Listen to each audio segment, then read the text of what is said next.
What's up, guys? Today we're talking about how you could automate your yield farming by using Krystal Vault. It makes it really easy to manage multiple positions, or if you are a fund manager or have a community that you want to set up a vault for. For example, this Meta Pro students one here, they've set up a vault for their community. These students deposit the funds, and the vault manager would basically yield farm for them. So before we dive deeper, I want to show you guys my current positions. I'm still up roughly 7 to 8 ETH on my open positions. Pretty good track record on that, beating impermanent loss pretty comfortably. The small cap altcoin market has pulled back quite a bit, so this number fluctuates by quite a lot sometimes.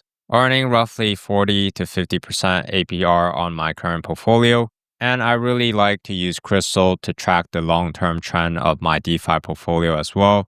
You can see my portfolio actually went all the way to roughly $50,000 last year when the altcoin market pulled back, but I've been able to set a higher low and then hopefully push for a higher high here when the altcoin markets recover. So let's dive into a vault function, how to use it, the pros and cons of it as a user, or if you're a fund manager, you want to run your own vault. Let's dive into a deeper look. And like always, these videos are not financial advice. I make them for informational purposes only. And Krystal is sponsoring this video. They reached out to me to make a unbiased review on the vault, and I will break down the pros and cons to my best ability in this video. So right off the bat, there are a lot of different vaults to choose from. You can see who is the owner, what the vault is trying to achieve, the different safety levels, the total value locked in there, and the 7-day average APR. And like I've said in multiple videos, typically higher APR pools have very high risk, right? They are typically squeezing the range a little bit, or they're providing liquidity for lower cap tokens. So they're definitely higher risk. But what Krystal allows you to do, for example, is if we look at this USD print machine, we could click into it and decide to deposit our funds. And in this case, Krystal itself is managing this vault. And that's the key thing here. This process is not managed by an algorithm or a robot. It's managed by a vault manager. And if you guys trust Krystal to manage your positions, then this potentially is a good vault to go into. You can deposit whatever amount you want here and then swap into the position. And what you get is like a share of the vault, and it shows you how many percentage of the vault you earn. So if I deposit $10,000, for example, then I would occupy roughly 46% of the vault. I've already deposited roughly $300 in USDC here. And you guys can see if I withdraw, there is a 0.1% withdrawal fee that is going to be distributed by whoever is in this vault. So if you guys do decide to deposit into these vaults, keep that in mind, right? Because you gotta make the profits first before you try to withdraw. Otherwise, you're just going to lose the money to the fees, right? And there will be gas fees associated when you're withdrawing or depositing. And when you're depositing the funds, basically it automatically deposits your funds into these strategies that are running. For example, this vault is running a USDC to USDT pool.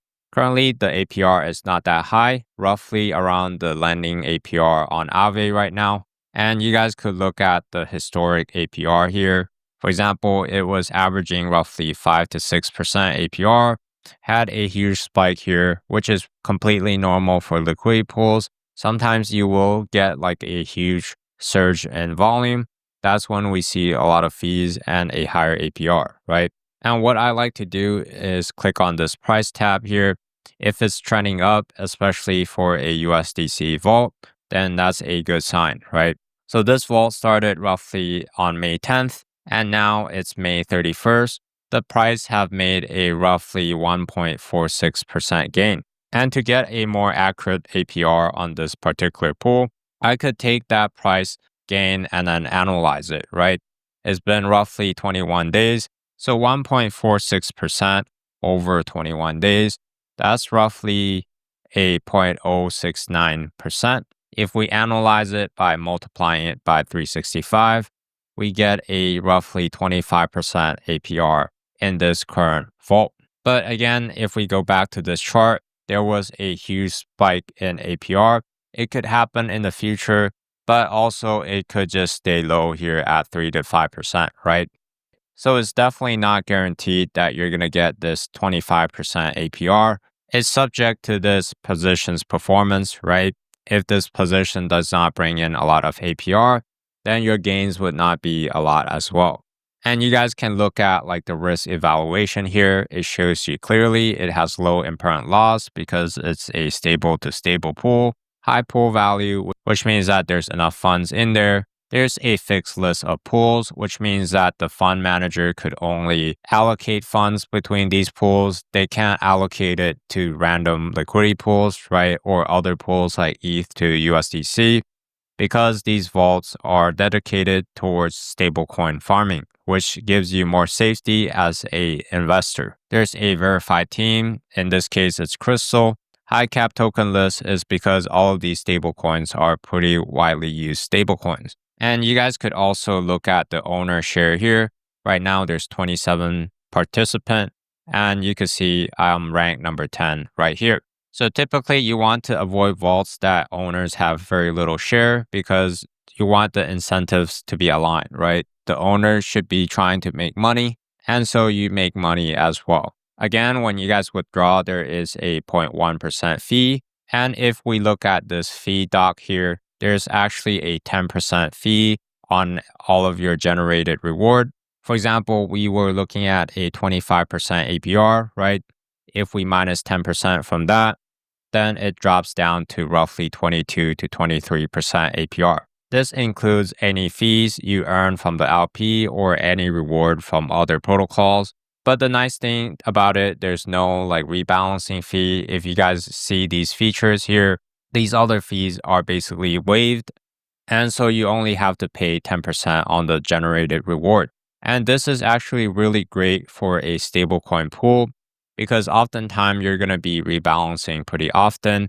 You're setting really tight ranges because stablecoin doesn't move much, right? And so if you guys are using other management tools, you're basically going to get ripped up by the fees, right? And with this vault, you could also set automation into the pool where it automatically rebalances for you, which could work great for these stablecoin pools as well. And again, these other fees does not apply to the vault. So you only have to pay 10% based on the fees that you've earned. And if you guys look very closely here, 10% of the fee that you pay, half of it, which is 5%, actually goes to the vault owner. So if you are a hedge fund or you run your own vault, you actually get a 5% profit from whatever fees that you generated from your strategies, right? So this is why it could be great to set up your own vault. It could be a good way to earn some extra income if you're able to attract a lot of liquidity providers. And again, the fees would be really great if you use a lot of these features. For example, you like to zap into and out of pools. Zapping is basically if I'm providing for Ethereum and Sol, for example, then I could choose to only use Ethereum to deposit, and it automatically swaps my Ethereum for the required amount of Sol. So I don't need to make any manual calculations, right? That's zapping. So that's quite nice if you're zapping in and out of positions all the time. And if we go back here, there's a lot of different vaults to choose from. One vault that I like as well is this blue chip DeFi vault that Krystal is running. You can see their historic APR stays pretty consistent here at roughly 40 to 50%. These are the approved assets that they could deposit your funds into. So keep in mind with this, because if you are not bullish in one of these assets, then you don't want to get into this pool, right? You want to make sure that you're investing in vaults with assets that you're actually bullish on and that you believe is going to increase in price. And when we're providing liquidity for these altcoin to Ethereum pairs, what we really want to ask ourselves is that are these altcoin going to outperform Ethereum? Because if we go up here, it's using Ethereum as the co-asset. It's the accounting value. You deposit Ethereum, and then when you withdraw from the vault, it calculates how much the vault has made in terms of profit or loss in Ethereum. So you want to make sure that the assets they invest in could actually outpace Ethereum. And if you click on the assets here, you could decide whether or not you like their strategy. You could look at their ranges, the history, what did they do with the fees, right? If they made any rebalances, it would show up here. So their pools currently are not that wide compared to mine, but at the same time, it's wider than a lot of other narrow pool liquidity providers. So it has a decent chance of making an Ethereum profit, in my opinion. And again, what you guys want to do is look at the historical price performance. For an Ethereum based vault, you want to look at this blue line here. You can see the starting price is at 0.9275. It went into a loss because some altcoins that they were yield farming probably pulled back a little bit. It popped into profit and then popped back into a loss again.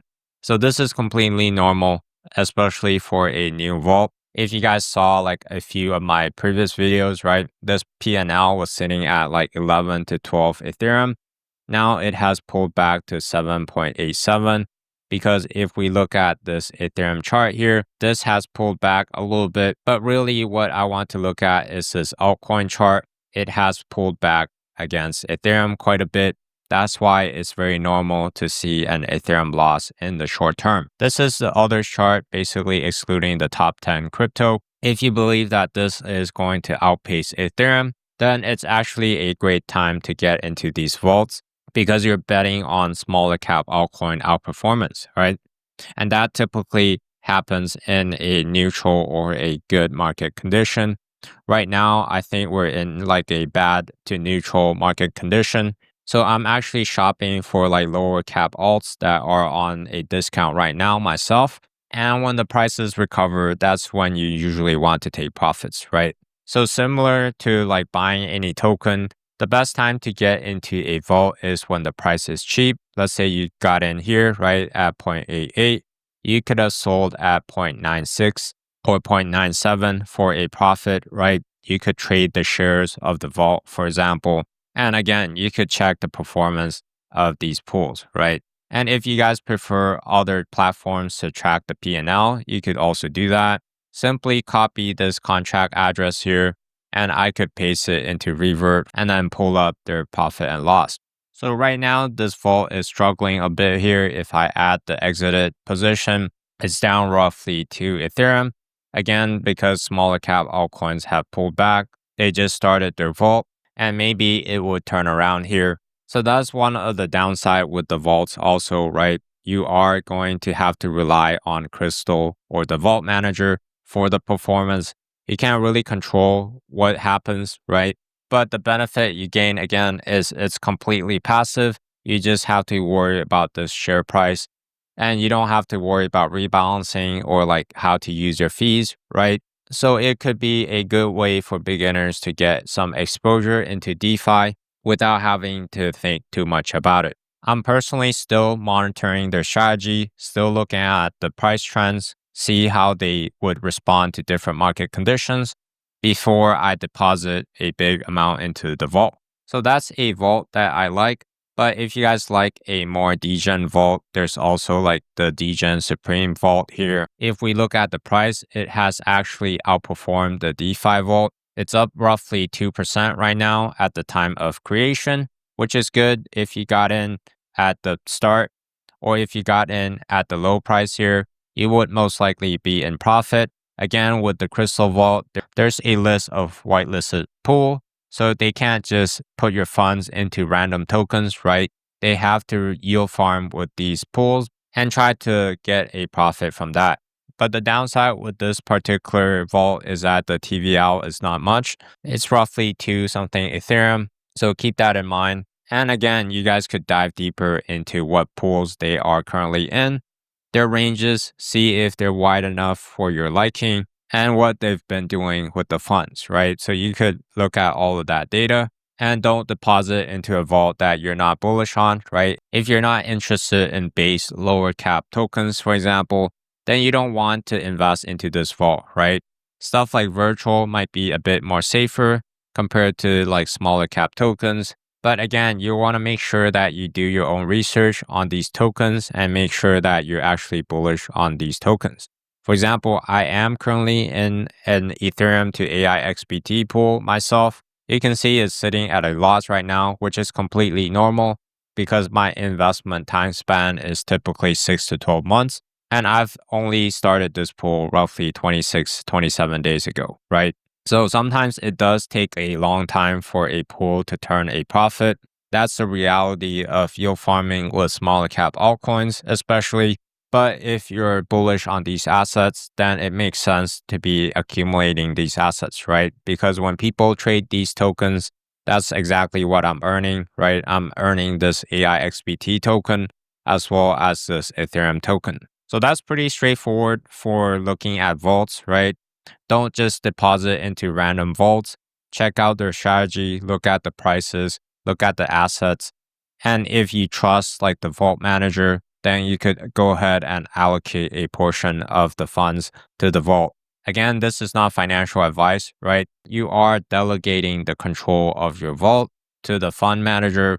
So you got to keep that in mind. So another use case for this vault, if you are a fund manager or if you just want to manage your positions very easily, then you could go ahead and create a vault here.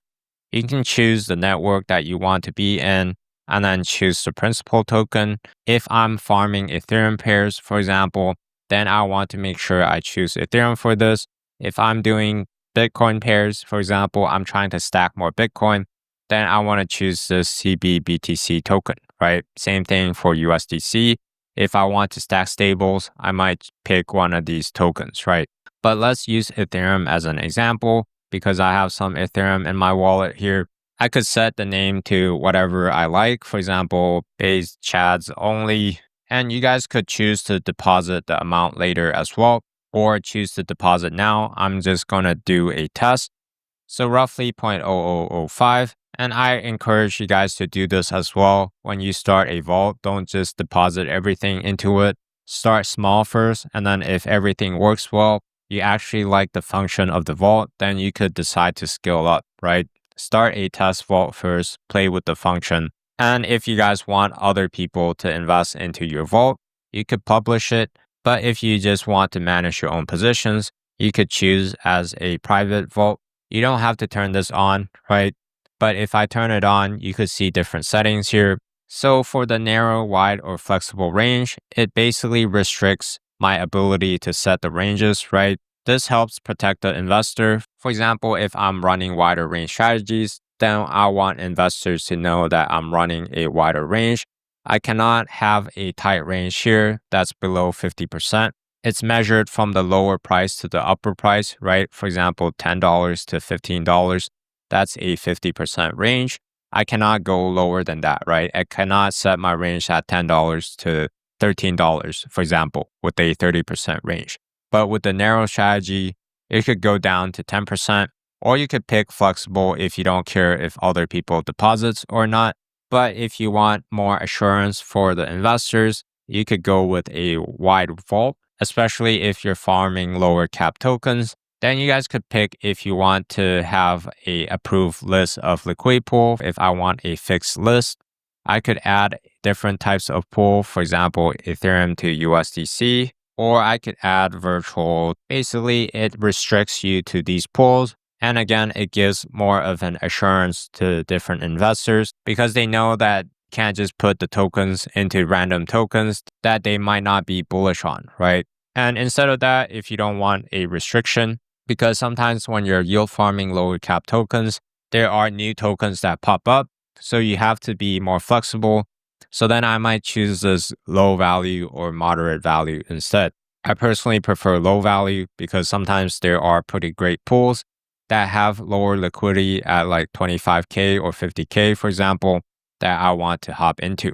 And then from here, I could approve my wrapped ETH. Once I do that, I could create the vault here, and that's that. So then what we want to do now is go to the profile section to this own vault here. You can see I've created a test vault before. So this is exactly what you want to do beforehand, right? You don't want to just put a bunch of different funds into the vault without understanding the mechanics of the vault. So now we could deposit our funds and you could use ETH directly here as well. Let's say I put only $1 in here. I hit deposit. and it's going to give me back some token to basically indicate that I own some shares of this vault, right? So once I've done that, there's some funds in the vault that I could manage. You could see this here. And then I could add a new strategy. For example, if I want to yield farm AI XBT and ETH, I could do that. And it's really easy to set your range here. You could set Ethereum as the quote asset. I typically like to do that.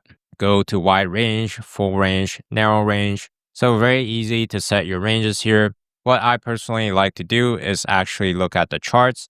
I go to AI XBT, for example. Then I change the tab to Ethereum. You can see the price right now is at this 0.000069 mark. I might set the bottom range to be at this local low or a little bit lower at say 0.00003. And then the high might be around 0.0003 or 0.0004 if I want to give it some room to appreciate. I could do that. If I hop back to that, I could do exactly that here, 0.00003. And then for the max range, I could do 0.0004. And from here, you could see the distribution pretty clearly here. When I deposit, it's not that concentrated compared to what's up here. So the fees should be pretty decent. And then I could choose how much of the funds I want to deposit that's inside the vault into this pool. I could hit max, for example, if I want to put the whole fund into this pool, right? And then it's automatically going to swap it for me. So that's really nice. I don't have to make any manual swaps. And again, because this is in a vault, all of this is free. You only have to pay Krystal based on the fees you collected, right? So add liquidity here, continue, and that's that. So let's wait for it to refresh here. And there, I am in position. Very fast, very easy, which is perfect if you're yield farming lower cap pools. If you have like 10 different positions, I think it's much more efficient to use a vault because there are a lot of things you could do with the vault. For example, I could choose to auto compound here, hit the settings. Once the fee hit a certain mark, you could auto compound. And I checked with the team, but this is supposed to be a UI bug. There's only a 10% fee you need to pay, so you don't have a 2% surcharge on top of that here. And again, if you're managing your own vault, of that 10%, 5% gets passed back to you, right? It used to be like a 8% to Krystal and 2% to the vault manager, but me and a few other people have brought it up that maybe a 50-50 split is better for everyone because a lot of vault managers would be more inclined to manage the fund, right? If you give them more incentive, and they've done exactly that. So this is why I like Krystal as well. They take on a lot of user feedback and they do adapt like their platform according to that. Auto rebalance, I don't use this a lot because I think rebalancing should be very calculated, except for maybe stablecoin pools like the USDC, USDT that we saw earlier in the video. And you guys could include the liquidity or remove the liquidity very easily here. You could claim the fees, compound the fees, or rebalance manually here without spending a lot of time to manage at all, right? For example, I could switch to full range very easily here. It's going to make all of the swaps for me. And it's just very, very easy to manage, especially if you're yield farming a lot of different positions. And again, if you guys are not doing this with a vault, rebalancing would cost you a lot of money, right? If you guys look at this fees tier here, a manual rebalance on a 0.3% or greater pool here, for example, will cost you a 0.25% every time you rebalance, right? And that fee could add up really quickly here. If you rebalance 10 times, for example, that's 2.5% of your total capital. And if a course of a few years, you rebalance like 100 times, then those fees would add up to 25%, right? Which is huge. But with the vault, you only have to pay the fee to Krystal based on the fees you collected in the pools. So definitely worth it, in my opinion, especially if you're running a more capital appreciation strategy similar to mine. I don't optimize for really high fees, right? My fee APR is roughly 25 to 75% most of the time. So I don't mind paying a little bit if I'm yield farming lower caps for easier access and management. So really good there. I currently don't have a lower cap vault set up because I'm so busy making these videos already. But once I have more downtime, I would definitely run a lower cap strategy using this vault.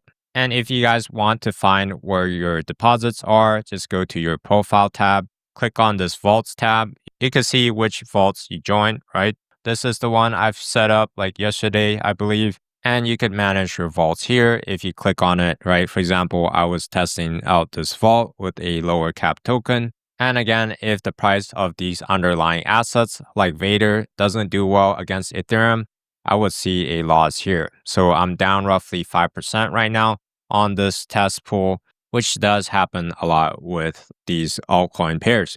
So let's talk about a summary of the pros and cons here. So the downsides are number one, you're going to have more smart contract risk. It's the same as using any other position manager like Revert, VFAT, or Arbitrage. You're interacting with more smart contract. So there is a risk there. You're going to have to rely on manager performance if you're depositing into other people's vaults. But if you guys watch my videos and you want to run your own strategies, creating your own vault might actually be better, right? Especially if you have so much automation tool that you could use. Paying 10% on the fees are not bad, especially if you're a busy guy. You want to manage 5 to 10 positions like me. Using a vault could be good for that. And the most obvious downside is you have to pay that 10% fee that you earn, right? And then when you withdraw your liquidity, you have to pay 0.1% on the withdrawal. So not too bad. A lot of automation tools like Beefy that does automated yield farming, you have to pay 10% on the fees you earn as well. So it's not unreasonable, especially if you have your own vault, you get 5% back, right? So the fee is actually only 5% if it's your own vault.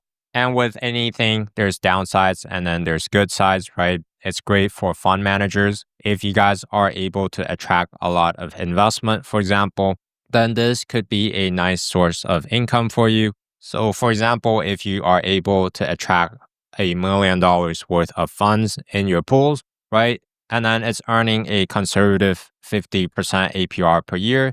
That's $500,000 per year in fees.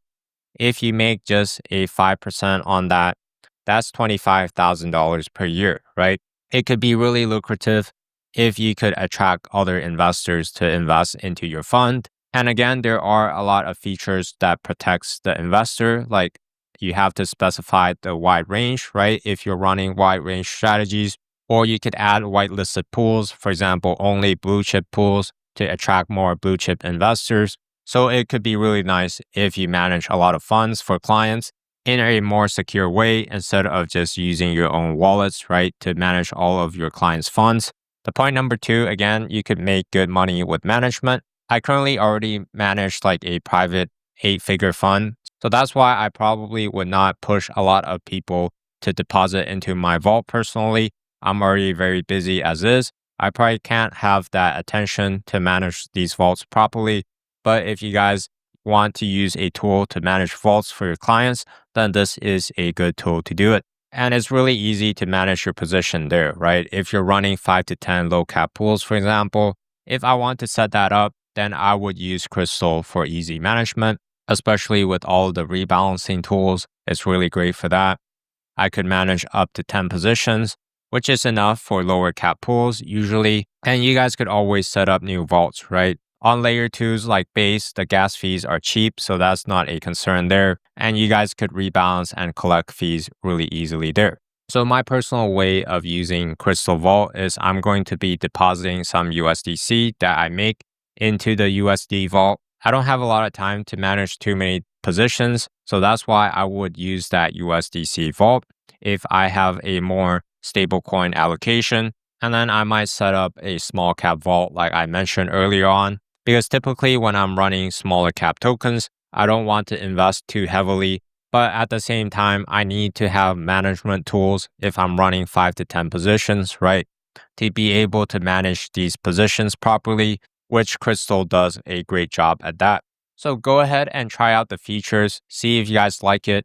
Take all of the risks into consideration, do your own research into Krystal, right? If it checks out to you, then go ahead and play with it. Feel free to deposit the funds, right? Again, I'm not telling you guys to invest into this, but after your own research, you should be able to decide for yourself if it's safe or if that's something that you're interested in. And if you guys have been watching for a while now, I try to be as objective as possible. I don't like to basically be biased in one side. So if you guys want to learn more about yield farming and how I manage my funds, be sure to check out these other videos on my channel. It goes over a lot of important concepts like rebalancing, how to use your fees, what kind of pools are good, how do we calculate impermanent loss, and stuff like that.